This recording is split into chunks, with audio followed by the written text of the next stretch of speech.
Welcome to the Manifest Your Career podcast. I'm your host, Dr. Norma Reyes, a Latina career and life coach. With this podcast, I help successful women learn how to combine their intuition and logic so that they can manifest their dream career. By listening to my podcast, you'll learn how to go from feeling stuck and lost on what to do next to having the clarity, motivation, and strategies to manifest the career of your dreams. Each episode, I'll teach you the skills, strategies, and mindset you need, girl, to get in alignment with your career goals. Now let's go ahead and get started.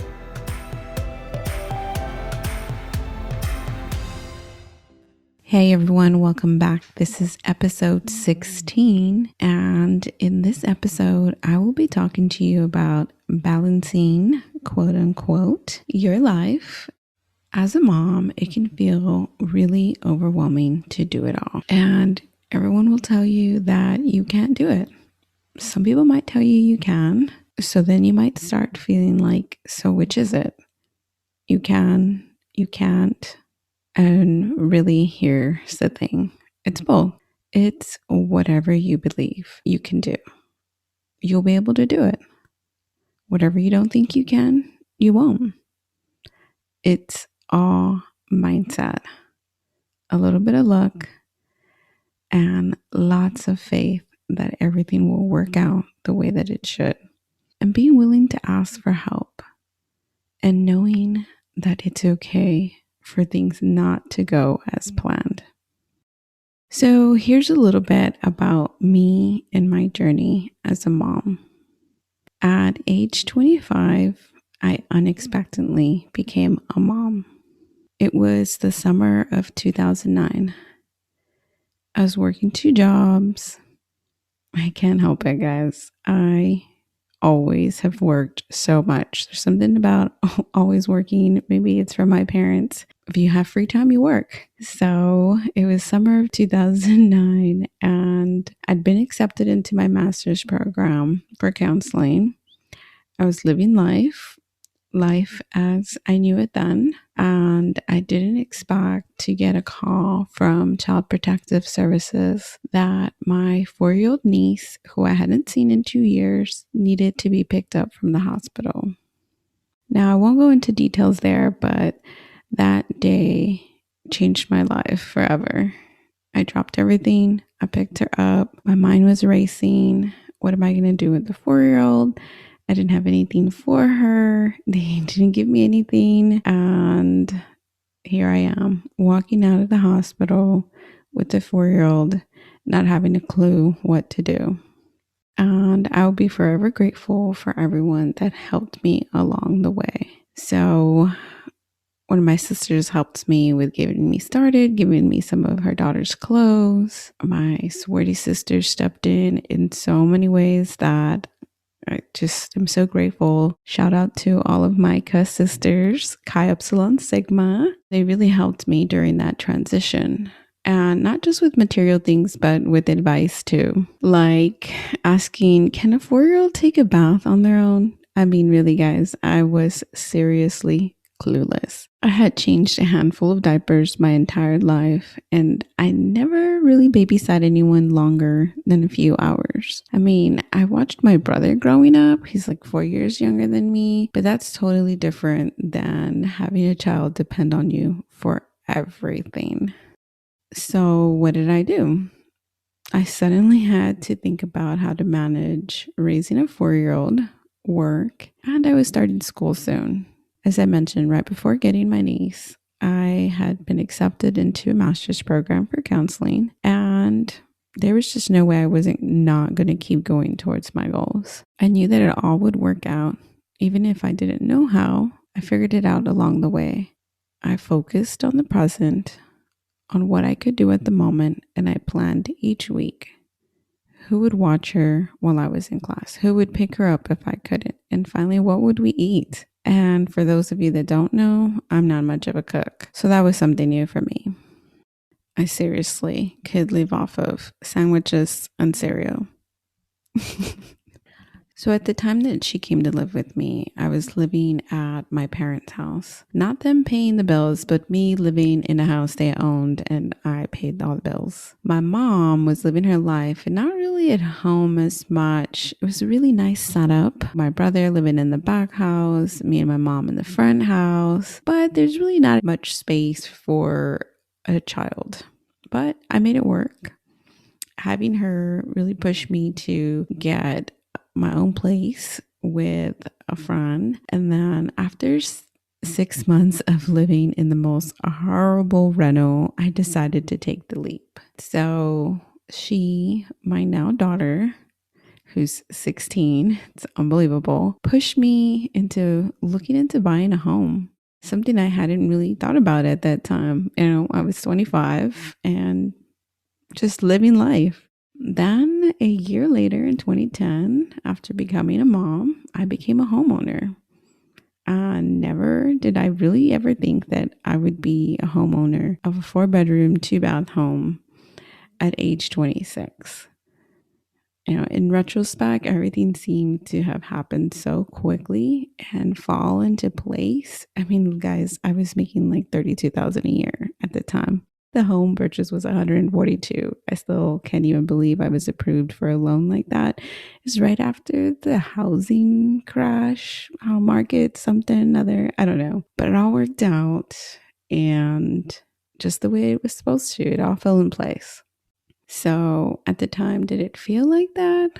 Was it always smooth and easy? No, of course not. I was learning to be a parent for the first time. It was rough. I had no idea how my mom raised 4 of us on her own. Yes, my dad was there for us financially, but my mom was there for us all the time. She worked, cooked, was at every school event. I saw her do it all. And I never once thought about how hard or how much work it was. So, the way to balance it is by focusing on the present. Let the future worry about itself. When you put energy and focus on the future, you're missing the present day. You're missing present day solutions. I'm not saying to live by the seat of your pants, but to focus on the here and now. Focus on what you can do today. Plan what you can for tomorrow, then move forward. When something fails, close your eyes and take a deep breath in. And ask yourself, what am I missing? What is this trying to tell me? What can I learn from this? What can I change to get what I want? Write down your goals. Write down what you want for the week, your month, the year. But remember that you want to plan for the future, not worry about it. Now, let's go ahead and fast forward to 2015 when I was pregnant with my first son. At the time, I was in the second semester of my PhD program. And as soon as you get pregnant, I don't know why people think that all of a sudden they have an opinion on your life and you should listen to them. So I had people starting to tell me what I had to do. I was pregnant, working full time, and going to school to get my PhD. So they weren't asking me what I was going to do. It was just more of like, well, now you got to quit your job since you're pregnant. Excuse me? No, I don't. Or now you got to quit your PhD program.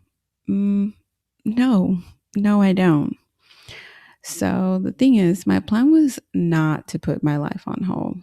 All I heard when I started the doctoral program was that I couldn't live my life. Don't get married, don't switch jobs, don't move, don't. And for me, that just doesn't make any sense. As much as I appreciate education, it's still just a piece of paper. When I look back, I'm not going to think about, wow, class was so great. It was such a momentous moment in my life. Hell no.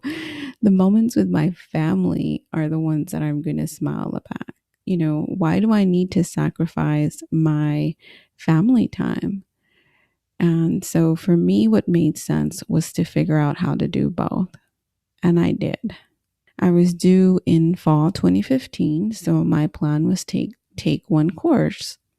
And of course, I had people tell me, no, go ahead and do two. I said no. I didn't care if I was going to be a course behind. One class wasn't going to stop me from finishing my PhD. I didn't know what it was going to be like to be a mom of two. What would it mean to have a newborn? My plan was one class, still working full time, going to class 1 hour away from home, both ways. So 2 hour commute, and figuring how to do it. Of course, I didn't do it alone. I figured it out day by day. Both my husband and my daughter helped. I would read and write between breastfeeding and a sleeping baby. I seriously mastered the art of cradling a baby and typing on a keyboard. That is a skill that I never thought I would have, but I totally do. The key to it all is that I made my own rules. I decided what worked and didn't work for me. In the end, I had a goal, and at the time, it was to finish my PhD. Was it easy? It was as easy as it could be. It worked for us. My husband helped with the kids, and we really just learned to adapt and go with the flow. He also ended up quitting his job at the end of 2015 and stayed at home with our kids, and also picked up school. So that was another adventure too. I won't go into the details there. So now we have 3 kids. My second son was born in 2019. That same year, I defended and graduated with my PhD.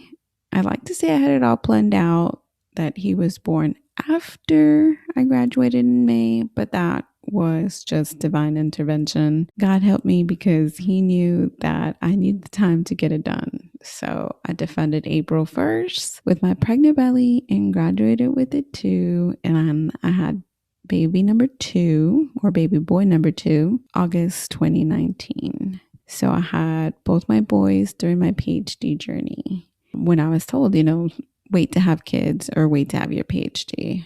And that just didn't work for me. So this is not a do what I did. I say do what feels right for you. What works for you. What works for you until it doesn't. And when it stops working, ask yourself, what can I do differently to get what I want? Focus on today. What can you do today to make things work for you? Plan for the future, but don't worry about it. Enjoy today.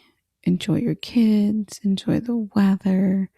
Enjoy your family. And laugh. For the love of God, please laugh. I know shit can get frustrating, but please laugh. There will be plenty of funny moments. I love thinking about all the funny moments throughout these years. And, I still laugh about all the milk splashed all over my car because I pumped on my drive to and from school. I mean, shit, I had an hour each way.